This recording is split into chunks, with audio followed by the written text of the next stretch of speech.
소개 말씀 감사합니다. 좋은 자리에서 발표할 기회를 주신 여러 선생님들께 감사드립니다. 저는 이제 시간이 많이 지체된 관계로 빨리 케이스 말씀드리고 소개시켜 드리겠습니다. 거의 우리나라에 최초로 시행되었던 그 시비어 TR 환자에서 캐발 밸브 임플란테이션 했던 첫 번째 케이스에 대해서 소개시켜 드리고 그 과정에서 어떤 고민을 했는지 의견 나누도록 하겠습니다. 일단 환자분은 52세 여자 환자분이었고 타입 1 DM과 ESRD로 HD를 하는 환자분이었습니다. 환자분 증상은 디스프니아와 이데마가 약 5개월 정도 진행되었었고 환자 다른 병원 갔을 때 특별하게 메디컬 세라피 외에는 특별히 해줄 게 없어서 저희 병원으로 트랜스퍼 됐던 환자분입니다. 환자분 유로패시, 가스로패시, 네프로패시 모두 동반되어 있었고 환자분은 153cm 키에 바디웨이트 37, 굉장히 왜소한 체격이었고 골절 등으로 인해서 액티비티 레벨은 굉장히 떨어져 있는 상태였습니다. 그래서 굉장히 푸어한 상태였고 간단히 정리드리면 HD 하고 있었고 과거에 PCI 받았던 기왕력도 있고 가스릭 얼서 블리딩 기타 동반 질환들이 있었습니다. 환자 엑스레이 보시면은 카디오메갈리와 라이트 사이드 인라지먼트 소견 관찰되고 있었습니다. 환자 이니셜에 저희 병원 왔을 때 TT를 보시게 되면은 일단은 이젝션 프랙션은 한 46%로 마일드 시스톨 디스펑션이 동반되었었고 RA와 RV 딜라테이션과 함께 트라이커스피드 말 코압테이션 소견, 시비어 TR에 합당한 소견 관찰과 그리고 RV 디스펑션도 동반되었습니다. 컬러 도플러 사진 보시면 굉장히 심한 리거전트 플로우가 관찰되고 있었고 IVC 또한 굉장히 플래스토릭하게 23mm 정도 늘어나 있는 전형적인 시비어 TR 환자분이었던 것 같습니다. 그래서 환자분은 포어라인 인테이크도 계속 지속됐기 때문에 엔도스코피 결과 에스파구스에서 베릭스 그리고 스토막에서는 시비어 컨제스티브 가스트로패시여서 환자분 식사도 거의 못 하셨고 데일리 칼로리 인테이크는 한 500kcal 정도 되셨던 것 같습니다. 그래서 상황은 계속 나빠지는 상태였습니다. 옵토면 CT를 시행하였고 옵토면 CT상에서는 카디오메갈리와 함께 포스프로라 이퓨전 여기 보시면 IVC인데 이제 컨트라스트가 헤파틱 베인 쪽으로 리거지턴트가 돼서 아마 이제 시비어 TR과 이제 프레시 오버로드로 인해서 이제 리거지턴트 되는 소견 그와 동반돼서 컨제스티브 헤파토패시 그리고 라지 어마운트 아사이티스 그러니까 시비어 TR이 굉장히 엔드 스테이지 이 환자로 생각되었었습니다. 체스트 CT에서도 마찬가지로 프로아이피존과 프로모나 이데마 소견 관찰되었었습니다. 라이트 하트 캣을 시행했을 때는 시스톨릭 퍼머널 프레셔는 54 정도로 상승되었었고 PBR 또한 4.4로 증가되어서 퍼머널 아티리얼 하이퍼텐전도 같이 동반되었던 그런 환자분이었습니다. 첫 번째 디스커션 포인트는 그렇다면 이 환자를 저희가 어떻게 치료를 해줄 수 있을까? 동반된 질환도 많고 굉장히 프레일한 환자였고 그리고 히스토리를 보시면 아시겠지만은 굉장히 서지컬 하이 리스크 페이션트로 생각됩니다. 이미 옵티멀 메디컬 트리트먼트는 하고 있었지만 더 해볼 수 있는 거는 PAH에 대해서 프로모널 바스 다일레이터 정도 추가하는 거가 되겠고 서저리를 하기에는 너무 리스크가 높다고 생각했고 앞서 국경수 선생님이나 박지현 선생님 말씀했던 것처럼 이런 트랜스 카테터 인터벤션 같은 것들을 고려해 볼 수 있지 않을까 이런 고민들을 했었습니다. 그래서 방금 말씀하셔서 가이드라인의 내용은 넘어가도록 하겠습니다. 그래서 저희는 이제 하트팀 미팅을 했고 환자의 정보와 이런 것들을 이제 흉부외과 선생님과 다 상의를 했는데 SS 스코어는 17%, 유로 스코어는 21% 정도. 흉부외과 의견으로는 이제 거의 모탈리티 레이트는 한 50% 이상 될 것 같다. 그래서 그거를 감수할 수 있으면은 수술을 하겠지만 이제 보호자나 환자분은 다 리퓨즈 하셨던 상태여서 그래서 이제 장규 교수님께서 이제 시비어 TR 환자에서 인터벤셔널 트리트먼트에 대해서 고려를 하게 되었고 이제 아직까지는 우리나라에서도 보험 급여는 되고 있지는 않지만 외국에서는 케이스 리포트와 소규모 데이터들이 보고되고 있었기 때문에 그런 시비어 TR에 대해서 인터벤셔널 트리트먼트를 고려하게 됐습니다. 그런 것들이 이제 시비어 TR에 대해서 이제 TR 자체를 교정하는 게 아니라 이런 시비어 TR로 인해서 발생할 수 있는 그런 베나카바 쪽으로 백플로우 그 TR에 의해서 그런 것들에 의한 증상들이 환자를 힘들게 하고 그러기 때문에 그런 것들만 좀 교정을 해주면 환자의 퍼포먼스나 이런 것들이 좋아지게 된다라고 많은 케이스 리포트에서 보고되고 있었고 그래서 그런 리포트 등에서 보면은 이제 사피엔 3 같은 발론 익스펜더블 밸브를 넣는 경우도 있고 이렇게 우리나라에서 이용할 수는 없지만 이제 트릭 밸브 같은 SVC용 밸브와 IVC용 밸브가 이제 개발되어 있어서 이러한 것들을 개발하는 이런 카발 밸브 임플란테이션을 케이스 리포트나 소규모 레지스트리에서 보고되고 있었습니다. 이러한 페이퍼에서는 프로시저 석세스 레이트는 약 92% 정도 관찰되고 있었습니다. 그래서 캐비를 고려하기 위해서 먼저 캐보그램을 시행했습니다. 페모럴 베인으로 캐보그램을 시행하고 RA와 IVC 정션의 위치, 그리고 퍼스트 헤파틱 베인의 위치가 어디쯤인지, 그리고 사이즈가 얼마인지를 메저를 해서 이제 밸브와 이런 것들을 어떻게 해야 될지를 플래닝을 하였고, 하트 밸브 CT를 찍어서 그 IVC의 사이즈 그리고 위치를, 아나토미 위치를 영상학과 선생님들과 상의했습니다.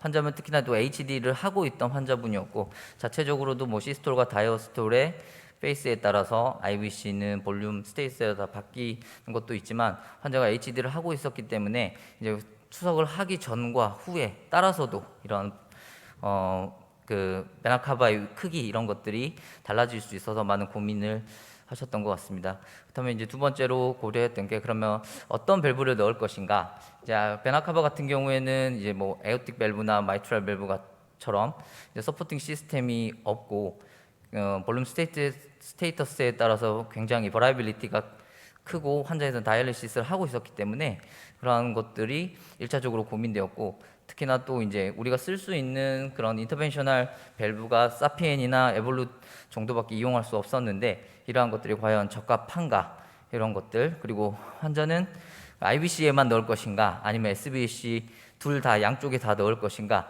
이런 고민들을 많이 하게 되었습니다. 그래서 이제 찾던 중에 이제 소아에서 풀모나리 스테노시스나 풀모나리 리거지턴트에 쓰는 국내 기업인 태웅 메디칼에서 나오는 이제 펄스타 밸브라는 게 있는 것을 알게 되었고, 방식은 거의 에볼루과 메드트로닉의 에볼루과 비슷한 셀프 익스펜더블 방식이었습니다. 또한 이 회사에서는 그 콜론 캔서에서 옵스트럭션 생겼을 때 사용할 수 있는 이런 엔테랄 콜로닉 스텐트도 개발하고 있어서 굉장히 다양한 사이즈로 제작이 되기 때문에 환자의 CT와 이런 것들을 고려해서 먼저 서포팅 스텐트를 넣고 펄스타 밸브를 넣을 수 있도록 계획을 하였습니다. 그래서 제너럴 전신 마취 하에 보스페모랄 베인과 인트라 주글라 베인을 펑처하고, 환자 베릭스가 심했기 때문에 TE는 좀 무리여서 인트라카디악 에코 가이디드로 시행하였습니다. 먼저 서포팅 스텐트를 넣고, 그리고 그 위에 IBC 카비를 시행할 것을 계획하였습니다. 영상 보여드리면, 일단 먼저 카보그램을 시행해서 서포팅 스텐트 DTS 코로렉탈 스텐트 30에 60mm짜리를 위치시키고 먼저 임플란테이션을 하였습니다. 임플란테이션 한 후에 다시 한번 카보그램을 시행해서 헤파틱 베인의 위치와 잘 RA, IBC 정션에 잘 위치해 있는지 잘 확인하였습니다. 그리고 다시 이제 베인을 카테터를 바꿔서 이 펄스타 밸브 딜리버리 시스템을 위치를 이제 그 IVC에 위치시키는데, 이게 쭉 올리면서 이 서포팅 스텐트가 이 RA 쪽으로 마이그레이션이 돼버렸습니다. 그래서 어떻게 해야 되지 고민하던 차에 홍백 교수님께서 혹시 바이옵시 포셉으로 이거를 앵커를 해서 좀 앵커를 해주면 좀 고정이 되지 않을까 해서 바이옵시 포셉으로 이 끝에 있는 스트럿을 잡아서 앵커를 하는 과정입니다. 그래서 앵커를 유지하고 천천히 밸브를 저희가 원하는 RA와 IVC 정션, 헤파틱 베인을 막지 않는 위치에 위치시키고, 마지막으로 확인을 한 후에 캐벌 밸브 스텐트를 임플란테이션 하였습니다. 캐보그램에서 이제 리거전트 플로우는 많이 줄었지만 여전히 조금 남아 있어서 이제 릴라이언트 벌룬으로 익스펜전 시키고, 최종적으로 보시게 되면은 IVC에서 찍었을 때는 헤파틱 베인의 플로우 제한은 없었고, RA에서 찍었을 때도 이 밸브의 그 밸브에 의해서 백플로우가 막아지는 그런 영상을 확인할 수 있었습니다. 그 이제 포스트 카비 후에 에코를 시행했고, 에코에서는 트라이코스피 밸브를 인터벤션 한 건 아니기 때문에 여전히 시비어 TR은 관찰되고 있고, 서브코스탈 뷰에서 밸브 잘 위치해 있는 거 확인하였습니다. 그리고 밸브 CT를 찍어서 밸브가 RAYVC 정션에 잘 위치하고 있는 것을 확인하였습니다. 또 제일 걱정됐던 게 이제 밸브가 IBC에 위치했기 때문에 혹시나 헤파틱 베인이나 이런 것들의 플로우를 막아서 컨제스션이나 이런 것들 그로 인한 2차적인 문제가 일으키지 않을까 이제 걱정이 됐었는데, 리버 소노그램에서도 약간의 스테노시스는 있긴 하지만 플로우의 제한은 없어서 만족할 만한 결과를 얻을 수 있었습니다.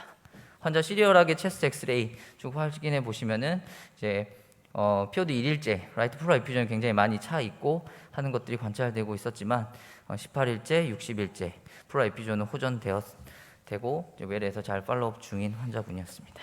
클리니컬 코스 서머리를 해보자면 약 한 달 정도 입원하면서 이제 카비를 준비했고 무사히 잘 시술 후에 퇴원하셨습니다.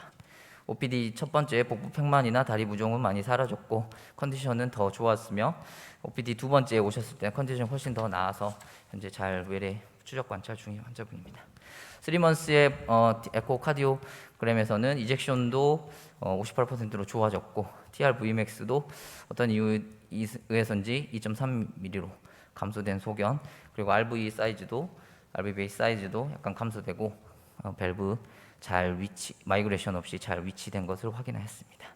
아까 소규모 데이터를 확인해 보시면은 카벌 밸브 임플란테이션 후에 IBC 민 프레셔는 감소되는 것을 확인했고, 환자 대부분 이제 이 레지스트리 자체가 굉장히 서지컬 하이 리스크 그냥 뭐 그런 니아 3, 4 환자를 대상으로 했었는데 이제 심텀의 개선도 굉장히 많은 효과를 보았습니다. 그래서 결론 말씀드리면 카비가 이제 시비어 TR 환자에서 서지컬 하이 리스크에서 팔리에이티브 트리트먼트 옵션으로 이제 고려를 해볼 수 있겠고, 잘 준비하고 잘 환자를 셀렉션하고 잘 준비한다면 굉장히 안전하고 적절하게 환자 심텀 컨트롤을 위해서 할 수 있겠다로 결론 지었습니다.